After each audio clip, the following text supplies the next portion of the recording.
നമസ്കാരം. നമ്മുടെ സന്ദീപ് വാര്യരെ നിങ്ങൾ ഇത്രയ്ക്ക് മണ്ടനാണോ?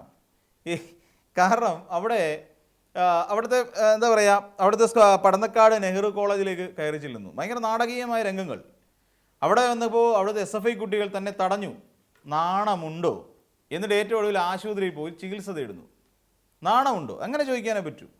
ഒരു ജനാധിപത്യ ക്രമം എന്ന് പറയുമ്പോൾ നമ്മുടെ സംസ്ഥാനത്ത് നടന്നുകൊണ്ടിരിക്കുന്ന ഈ തെരഞ്ഞെടുപ്പുമായി ബന്ധപ്പെട്ട് ആർക്കും ഒരു സ്ഥാനാർത്ഥിക്ക് എവിടെയും കയറി വോട്ട് ചോദിക്കാൻ കഴിയുമെന്നൊരു സാഹചര്യമുണ്ട്. അത് പൊതുവിലുള്ള ഒരു സാഹചര്യമാണ്. അതൊരു മുന്നണി വ്യത്യാസമില്ലാതെ ആർക്കും ചെയ്യാൻ പറ്റുന്നൊരു കാര്യമാണ്. അത്തരം വരുന്ന സ്ഥാനാർത്ഥികളോട് പെരുമാറേണ്ട ഒരു പെരുമാറ്റ രീതിയും നമ്മുടെ കേരളത്തിലുണ്ട്. അത് അനുവർത്തിച്ച് പോരുന്നവരാണ് നമ്മളെല്ലാവരും. നമുക്ക് വിരോധമുള്ള ഒരു രാഷ്ട്രീയ പാർട്ടിയിലെ ഒരു നേതാവ് വന്നിട്ട് എനിക്ക് വോട്ട് ചെയ്യണമെന്ന് പറഞ്ഞാലും നമ്മൾ ഓരുമില്ല എന്ന് പറഞ്ഞ് വിടുന്ന ഒരു ശീലം നമ്മൾ മലയാളികൾക്കില്ല എന്നുള്ളത് വാസ്തവമാണ്. അപ്പം ഇങ്ങനെയൊരു സാഹചര്യത്തിൽ SFIക്കാർ കുട്ടികൾ തന്നെ തടഞ്ഞു എന്നൊരു പേരുദോഷം ഉണ്ടാക്കിയെടുക്കുക. ഇതൊരു ആസൂത്രിതമായ നീക്കമാണ്. എന്തുകൊണ്ടാണെന്ന് പറയുക, തൃക്കരിപ്പൂർ എന്ന് പറയുന്ന മണ്ഡലത്തിലെ ബലിയാടാണ് ശരിക്കും ഈ സന്ദീപ് വാര്യർ. അവിടെ കൊള്ളാവുന്ന ഒരാളെ അവിടെ നിർത്തില്ല. കാരണം അത് തൃക്കരിപ്പൂരിൻ മണ്ഡലത്തിൻ്റെ ഒരു ചരിത്രം അതാണ്. തൃക്കരിപ്പൂർ മണ്ഡലത്തിൽ ഒരു കോൺഗ്രസ് നേതാവ് നിന്ന് വിജയിച്ച ചരിത്രമില്ല എൻ്റെ സന്ദീപ് വാര്യരെ. അതിനുവേണ്ടി സന്ദീപ് വാര്യർ ഇനി തലകുത്തി നിന്ന് നടന്നാലും ശരി, സന്ദീപ് വാര്യരെ കൊണ്ട് ആ തൃക്കരിപ്പൂർ മണ്ഡലം തിരിച്ച് UDFൻ്റെ കയ്യിലേക്ക് എത്തിക്കുക എന്ന് പറഞ്ഞാൽ അസാധ്യമെന്നേ പറയാൻ പറ്റൂ. അപ്പം അത്ര അസാധ്യമായൊരു ടാസ്ക് നിങ്ങളെ ഏൽപ്പിച്ചത് നിങ്ങളോടുള്ള വിശ്വാസം കൊണ്ടല്ല. അങ്ങനെയെങ്കിലും നാശം പോയി തൊലയട്ടെ എന്ന് കരുതിയിട്ടാണ് കോൺഗ്രസിലെ അല്ലെങ്കിൽ UDFലെ നേതാക്കന്മാർ നിങ്ങളെ ആ ഒരു ദൗത്യം ഏൽപ്പിച്ചത്. കാര്യം തൃക്കരിപ്പൂർ മണ്ഡലത്തിൽ നിങ്ങൾ പരാജയപ്പെട്ടാൽ നിങ്ങളുടെ രാഷ്ട്രീയ ഭാവി അവസാനിച്ചു. കോൺഗ്രസിലെ നിങ്ങൾ ഈ സ്നേഹത്തിൻ്റെ കിട എന്നൊക്കെ പറഞ്ഞിട്ട് വന്ന് ചാടി കയറിയപ്പോൾ നിങ്ങൾ കാണാത്ത പല കാര്യങ്ങളുണ്ട് നമ്മൾ കോൺഗ്രസിനകത്ത്.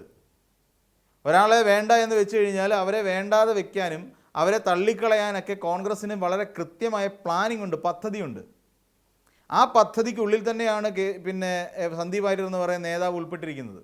നിങ്ങളെ വേണ്ട, നിങ്ങളെക്കൊണ്ട് കേരളത്തിൽ ഒരു സീറ്റ് പിടിക്കാൻ കഴിയുമെന്നുള്ള ഇച്ഛാശക്തിയോ ആത്മവിശ്വാസമോ ഇപ്പോൾ കോൺഗ്രസ് പാർട്ടിക്കില്ല. എന്തുകൊണ്ടാണ്? ഇത്ര കാലം ഒരു സംഘപരിവാർ ചേരിയിൽ നിന്നുകൊണ്ട് ഈ കോൺഗ്രസ്സിനകത്ത് തന്നെ നിൽക്കുന്ന മുസ്ലിം ലീഗിൽപ്പെട്ട ഒരുപറ്റം ആളുകളെയും ഈ ജമാഅത്തെ ഇസ്ലാമിയിൽപ്പെട്ട ഒരുപറ്റം ആളുകളെയും അനാവശ്യമായി വാദോരാതെ തോന്നിവാസം പറഞ്ഞ് ശീലിച്ച ഒരാൾ വന്നിട്ട് നാണമില്ലാതെ കോൺഗ്രസിൻ്റെ കടയെ സ്നേഹത്തിൻ്റെ കടയെന്ന് വിശേഷിപ്പിച്ചുകൊണ്ട് കയറി വന്ന് നിന്ന് ഡയലോഗ് ഇട്ട് ഇപ്പം സീറ്റ് മേടിച്ച് പോയി വിജയിക്കാമെന്നൊക്കെ ഉള്ള നിങ്ങളുടെ ഒരു അമിതാത്മവിശ്വാസം ഉണ്ടല്ലോ, അത് തെറ്റായിപ്പോയി എന്ന് ഈ തൃക്കരിപ്പൂരോടുകൂടി നിങ്ങൾ തെളിയും. നിങ്ങൾക്ക് മനസ്സിലാകും. അവിടെ നിങ്ങൾ എത്ര കണ്ട് കുലം കുത്തിയെന്ന് അല്ലെങ്കിൽ എത്ര കണ്ട് അവിടെ കിടന്ന് തല കുത്തിയെന്ന് പറഞ്ഞാലും നടക്കാത്ത കാര്യമാണ്.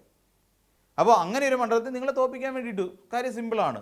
അവിടെ ഇത്തരത്തിൽ നാടകം കളിച്ചാൽ, അതായത് SFIക്കാർ ഞങ്ങൾ തടഞ്ഞു, SFIക്കാർ അസഹിഷ്ണുതയുള്ളവരാണ് SFIക്കാർ എന്ന് വരുത്തി തീർക്കുക. അത് കോളേജ് കുട്ടികൾ, അവർ അസഹിഷ്ണുതയുള്ളവരാണ്, അസഹിഷ്ണുതയുടെ മൂർത്തിരൂപമാണ്. ഞങ്ങളെ ആക്രമിച്ചു, ശരീരത്തിൽ അക്രമം ഏൽപ്പിച്ചു, ഞങ്ങളെ ശാരീരികമായി ഉപദ്രവിച്ചു, ഞങ്ങളുടെ ക്യാമറ ടീമിനെ ഉപദ്രവിച്ചു, മീഡിയ ടീമിനെ ഉപദ്രവിച്ചു എന്നൊക്കെ പറഞ്ഞുകൊണ്ട് ഈ പറയുന്ന ഇടതുപക്ഷത്തിനെതിരായി ഒരു വലിയ വികാരം സൃഷ്ടിച്ചെടുക്കുകയും ആ വികാരത്തിലൂടെ വോട്ടുണ്ടാക്കിയെടുക്കുകയും ചെയ്യുക എന്ന് പറയുന്ന ഒരു നാണംകെട്ട തരംതാണ പരിപാടിയാണ് ശരിക്കും സന്ദീപ് വാര്യർ അവിടെ നടത്തിയത്. അല്ല എന്ന് പറയാതിരിക്കാൻ ഒരു നിർവാഹവും ഇല്ല.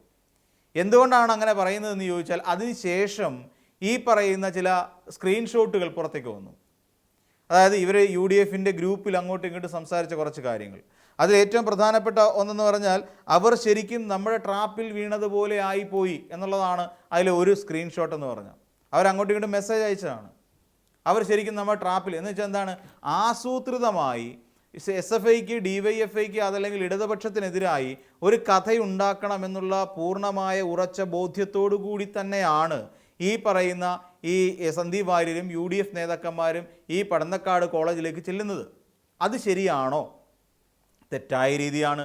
അവിടെ പോയൊരു അക്രമം സൃഷ്ടിക്കുക, ഒരു അക്രമം ഉണ്ടാക്കിയെടുക്കുക, ആ അക്രമത്തിലൂടെ സഹതാപ തരംഗത്തിലൂടെ വോട്ട് നേടിയെടുക്കുക എന്ന് പറയുന്ന നാണംകെട്ട പരിപാടിയാണെന്നേ. നിങ്ങൾക്ക് സംസാരിക്കാൻ, UDFനെ സംബന്ധിച്ചിടത്തോളം സംസാരിക്കാൻ വികസനം എന്ന് പറയുന്ന ഒരു സാധനമേ ഇല്ല. എന്നാൽ ജനം ചോദിക്കുന്ന ഒന്ന് രണ്ട് ചോദ്യങ്ങൾക്ക് പറയാൻ മറുപടിയേ ഇല്ല. അപ്പോൾ ഇതൊന്നുമില്ല എങ്കിൽ ഇനിയും ഈ ഇത്തരത്തിൽ SFIയെയും DYFയെയും അതുപോലെ CPMനെയും ഇടതുപക്ഷത്തെയും എല്ലാം അക്രമ രാഷ്ട്രീയത്തിൻ്റെ വക്താക്കളാക്കി മാറ്റിക്കൊണ്ട് അങ്ങനെ കിട്ടുന്ന ഒരു വോട്ട് നേട്ടത്തിന് വേണ്ടി സന്ദീപ് വാര്യർ കിണഞ്ഞ് പരിശ്രമിക്കുകയായിരുന്നു. ഇതാണ് പറഞ്ഞത് ആസൂത്രിതമായ നീക്കം. അത് നാണം കെട്ട പരിപാടിയാണെന്നേ. നിങ്ങൾക്ക് വിജയിക്കണമെങ്കിൽ നിങ്ങൾക്ക് പറയാനുള്ള കാര്യങ്ങൾ നിങ്ങൾക്ക് പറയാം. സന്ദീപ് വാര്യർ എന്ന് പറയുന്ന ഒരു നേതാവിനെ ഇതുവരെ കോൺഗ്രസ്സുകാർ നേരെ ചൊവ്വെ അംഗീകരിച്ചിട്ടില്ല എന്നുള്ള വസ്തുത അവിടെ നിൽക്കുകയാണ്. എങ്ങനെ അംഗീകരിക്കും? ഈ രാജ്യം മുഴുവൻ പുകൾപെറ്റ കോൺഗ്രസ് എന്ന് പറയുന്ന ഒരു മതേതര കക്ഷിയാണ്. ആ മതേതര കക്ഷിയിലേക്ക് വന്നു കയറുന്ന ഒരാൾ, നമ്മൾ ആലോചിച്ച് നോക്കി, ഇവിടെ ഏകദേശം ഏറ്റവും കൂടുതൽ ആളുകൾ കോൺഗ്രസിൽ നിന്ന് ബി ജെ പിയിലേക്ക് പോകുമ്പോൾ ബി ജെ പിയിൽ നിന്നും ആകെ നിങ്ങൾ മാത്രമല്ലേ ഉള്ളൂ വന്നിട്ടുള്ളത്. അപ്പോൾ നിങ്ങൾ ബി ജെ പിയിലേക്ക് വരുന്നു, ബി ജെ പിയിൽ നിന്ന് വരുന്നു, ബി ജെ പിയിൽ നിന്ന് വന്നിട്ട് ഇവിടെ നിങ്ങൾ സീറ്റ് നേട്ടത്തിന് വേണ്ടിയിട്ടാണ്. ഗുരുവായൂർ ദേവസ്വം ബോർഡ് എങ്ങനെയെങ്കിലും കൈക്കലാക്കുക എന്നുള്ള ഒരു ലക്ഷ്യം നിങ്ങളുടെ ഉള്ളിൽ ഉണ്ടായിരുന്നു എന്നൊക്കെയാണ് പറയപ്പെടുന്നത്. നമുക്കറിയില്ല അതിൻ്റെ ഡീറ്റെയിലിംഗ്. അപ്പോൾ അങ്ങനെയൊക്കെയുള്ള പേരുദോഷത്തോടുകൂടി സന്ദീപ് വാര്യർ ഇവിടെ വരുന്നു. ഇവിടെ നിങ്ങൾ ജയിക്കാൻ പോകുന്നില്ല. നിങ്ങൾ ഇനിയല്ല ഇവിടെ ഒരു 10 തെരഞ്ഞെടുപ്പിൽ മത്സരിച്ചാലും സന്ദീപ് വാര്യർ ജയിക്കാൻ പോകില്ല. അപ്പോൾ അങ്ങനെ ജയിക്കില്ല എന്ന് ഉറപ്പുള്ളതുകൊണ്ട് ഇത്തരത്തിൽ നാണം കെട്ട കളികളുമായി സന്ദീപ് വാര്യർ പോകുന്നു എന്നതിനപ്പുറത്തേക്ക് വേറെ യാതൊരു കാര്യവുമില്ല. തൃക്കരിപ്പൂരിലും സന്ദീപ് വാര്യർ തോറ്റു തുന്നം പാടും എന്നുള്ള കാര്യം തീർച്ചയാണ്.